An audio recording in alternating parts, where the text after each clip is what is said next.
Over the course of just 3 months, a new infection, an infection with a new viral strain that had never been seen before, went from a single case in a fish market in China to thousands of confirmed cases in countries around the world. The United States Centers for Disease Control says that the continued spread of the virus is inevitable. It's no longer a question of if this virus is going to strike your community, but when. Fortunately, most cases are mild. We will get through this, but there are things you need to know to prepare for what's coming. Before we dive in, a quick disclaimer. Though I am a doctor, I'm not your doctor. I'm talking here about general information and advice, but I don't know anything about your personal health history. If you have specific questions about your own health, talk to your own physician. We'll start where it all started, in a noisy, crowded market in the city of Wuhan, China, in early December 2019. This is a so-called wet market where meats, poultry, and fish, along with more exotic animals like bats, turtles, and all sorts of wild game, are often displayed live, squawking and swimming, to potential customers, then slaughtered and sold. According to city authorities, sanitation was terrible, with carcasses and wet garbage piled up alongside food. And somewhere in there, between the terrified animals, their waste, and their human handlers, a virus later named SARS-CoV-2 made a leap from an animal infection to a human infection. By the way, the first part of the name, SARS, there's a reason that sounds familiar. This has happened before, with an earlier virus that emerged in 2002 named SARS-CoV. That virus caused a severe pneumonia that was often fatal, but didn't lead to a widespread outbreak. This time, luck may not be on our side.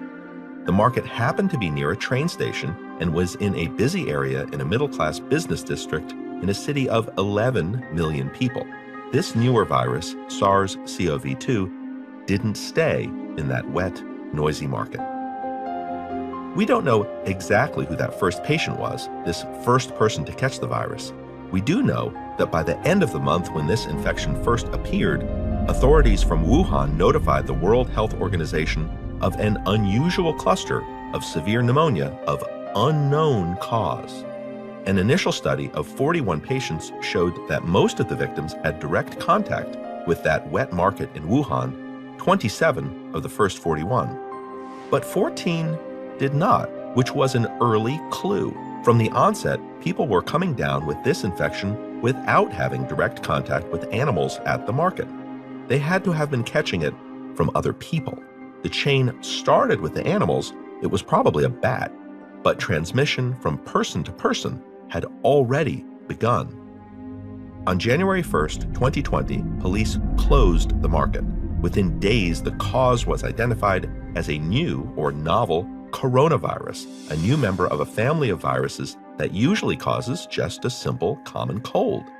Though draconian quarantines and limitations on travel were instituted, the virus continued to spread to a cruise ship off the coast of Japan, through a megachurch in South Korea, and to a major religious site in Iran. And it's continuing to spread despite quarantines and travel bans. Though almost all cases initially occurred in and around Wuhan, we've now reached the point where the daily count of new cases is higher outside of China. Whatever hope we had of containing the virus within China or of keeping it from spreading across the globe, that's not going to be possible. It's time to be realistic about the best way to deal with a global pandemic of this new disease. The main symptoms caused by the new coronavirus are very similar to influenza. After an incubation period of probably about 6 days, maybe as long as 14, there may be a phase of fever and aches, followed by coughing and sometimes shortness of breath. Other symptoms can include sore throat, headache, and diarrhea. But what we really don't know is how often these symptoms occur in infected individuals. At first, the only people who came to medical attention were very sick people with pneumonia and serious respiratory symptoms, many of whom ended up in the hospital. But it's become clear that some people have mild symptoms, perhaps no worse than a common cold, and some people, especially children, may have no symptoms at all. Even without symptoms, people infected with this virus are still contagious and can unknowingly spread the infection to other people. The infection itself has now been named COVID-19, short for Coronavirus Disease 2019. Based on early reports, it's thought that about 20% of people with COVID-19 will have severe pneumonia requiring hospitalization, with an overall mortality rate of about 2%. The illness is much more severe in older people and those with pre-existing health problems, who have accounted for most of the deaths from COVID-19.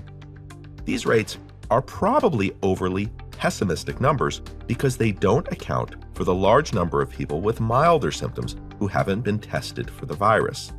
Still, the true rate of hospitalizations and serious illness is probably higher than that of influenza, which causes about 500,000 deaths a year worldwide. We've had new coronaviruses before. SARS in 2002 and MERS in 2012 were both new infections, and both of those also originated from animals. But those both seem to burn out without causing worldwide health problems. COVID may end up following a different trajectory. With SARS and MERS, victims quickly became too ill to travel and work and didn't spread infection easily. The frequency of mild COVID cases has already led to far greater numbers of infections in a much shorter time and has made complete containment impossible. It's also clear that some people become contagious with this new virus even without any symptoms at all. I used the word pandemic before. A pandemic is defined as the efficient transmission of a disease spreading widely outside of its origin. We're past the time when containment can separate us from them, the contagious people, from the rest of us. Too many people have already, unwittingly, brought this infection to too many communities across the globe. And there is no way to reliably know exactly who, in a crowd of people, is likely to be contagious. Quarantines cannot be effective because we simply cannot tell who needs to be quarantined. But we can protect ourselves and our families by taking other simple steps. As individuals, we need to commit to decreasing the rate of transmission. If you're sick, stay home. If your children are sick, keep them home. Though children have milder symptoms, they're probably a significant source of infectious spread. Schools and businesses need to re-examine policies that punish sick days and need to build in more flexibility so people can stay home to care for their families. If symptoms are mild, like ordinary cold symptoms or a mild cough and fever, it is best not to visit the doctor. COVID is a viral infection, and there's no specific treatment or antibiotic that will help. Traveling outside for any reason exposes other people. Of course, you should seek medical attention if you experience shortness of breath or more severe symptoms. During a local outbreak, avoid crowds, and of course avoid people who are coughing or sick. The transmission of the virus that causes COVID-19, and actually the transmission of influenza virus and many other respiratory viruses, almost always occurs via large droplets, coughed or sneezed, and then left on surfaces. So if you're sick, don't cough or sneeze on your hands and then touch things.